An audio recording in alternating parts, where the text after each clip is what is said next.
साथियों, जहां एक ओर भारत जापान की बुलेट ट्रेन के पीछे दौड़ रहा है, वहीं दूसरी ओर कई बड़े देश भारत की ओर देखने लगे हैं। हाल ही में एक महत्वपूर्ण खबर आई है कि भारत में निर्मित वंदे भारत ट्रेन को खरीदने के लिए 3 देशों ने रुचि दिखाई है। ये देश वंदे भारत को जापान की बुलेट ट्रेन से भी बेहतर मान रहे हैं, जो निश्चित ही भारत के लिए गर्व की बात है। भारत को शायद यह उम्मीद नहीं थी कि बुलेट ट्रेन होते हुए भी दूसरे देश वंदे भारत की तरफ आकर्षित होंगे। लेकिन इसकी कुछ विशेषताएं हैं जो इसे बुलेट ट्रेन से अलग बनाती हैं। पिछले कुछ वर्षों में भारत ने डिफेंस एक्सपोर्ट के क्षेत्र में जबरदस्त सफलता हासिल की है और अब वंदे भारत ट्रेन के मामले में भी नए अवसर खुल रहे हैं। अब बात करें उन 3 देशों की जिन्होंने वंदे भारत ट्रेन में रुचि दिखाई है: कनाडा, मलेशिया और चिली। इन देशों ने न केवल वंदे भारत की गुणवत्ता की सराहना की है, बल्कि इसकी लागत भी उन्हें आकर्षित कर रही है। वर्तमान में वंदे भारत की निर्माण लागत अन्य देशों में समान विशेषताओं वाली ट्रेनों की तुलना में काफी कम है। आमतौर पर ऐसी ट्रेनों की कीमत 160 से 180 करोड़ रुपए के बीच होती है, जबकि भारत में वंदे भारत की कीमत केवल 120 से 130 करोड़ रुपए है। यह एक बड़ी राहत है और इसे और भी किफायती बनाता है। इसके अलावा वंदे भारत ट्रेन की गति भी प्रभावशाली है।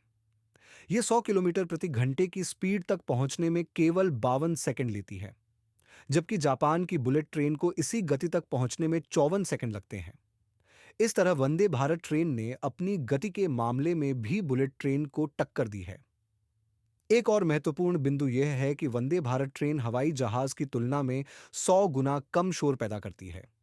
यह उसे अन्य ट्रेनों से पूरी तरह अलग बनाता है।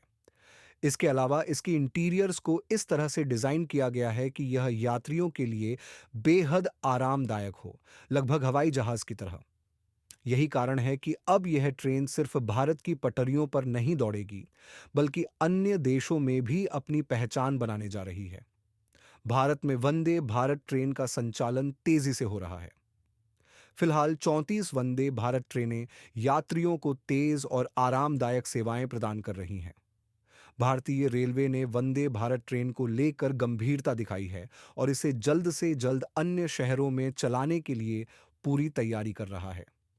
दूसरी ओर मुंबई और अहमदाबाद के बीच हाई स्पीड रेल कॉरिडोर का काम भी तेजी से चल रहा है। इस परियोजना के तहत जापान से बुलेट ट्रेन को लाने का प्रयास किया जा रहा है। हालांकि जापान की कंपनियों ने अपनी तकनीक देकर भारत की काफी मदद की है, लेकिन बुलेट ट्रेन की डिलीवरी में अभी भी कुछ कठिनाइयां आ रही हैं। इससे संबंधित खबरें आ रही हैं कि जापान ने डिलीवरी में देरी करने की कोशिश की है। ऐसे में भारत के रेलवे मंत्री को जापान जाने की योजना बनानी पड़ सकती है, ताकि वे इस समस्या का समाधान निकाल सकें। हो सकता है कि जापान और भी अधिक कीमत की डिमांड करें, जिससे भारत को कठिनाइयों का सामना करना पड़ सकता है। अब कनाडा, मलेशिया और चिली के अलावा भी अन्य देश हैं जो वंदे भारत में रुचि दिखा रहे हैं। ये देश चाहते हैं कि उन्हें बुलेट ट्रेन जैसी सुविधाएं उपलब्ध हों, लेकिन उनकी लागत भी किफायती हो। इसके लिए वंदे भारत एक बेहतरीन विकल्प साबित हो रही है। अगर हम इन देशों में वंदे भारत की सफलता की बात करें, तो यह भारतीय कंपनियों के लिए एक नया दरवाजा खोल सकती है। यदि ये ट्रेनें चिली, कनाडा और मलेशिया में सफल होती हैं, तो भारतीय कंपनियां अन्य विकसित देशों के लिए भी ट्रेनों का निर्माण कर सकेंगी। इससे न केवल भारत की आर्थिक स्थिति में सुधार होगा, बल्कि यह हमारे रेलवे उद्योग के लिए भी एक बड़ी उपलब्धि होगी। वंदे भारत ट्रेन का निर्माण भारतीय रेलवे की इंटीग्रल को फैक्ट्री आईसीएफ में किया जा रहा है। साथ ही बीएमएल यानी भारत अर्थ मूवर्स लिमिटेड भी इस प्रक्रिया में शामिल है।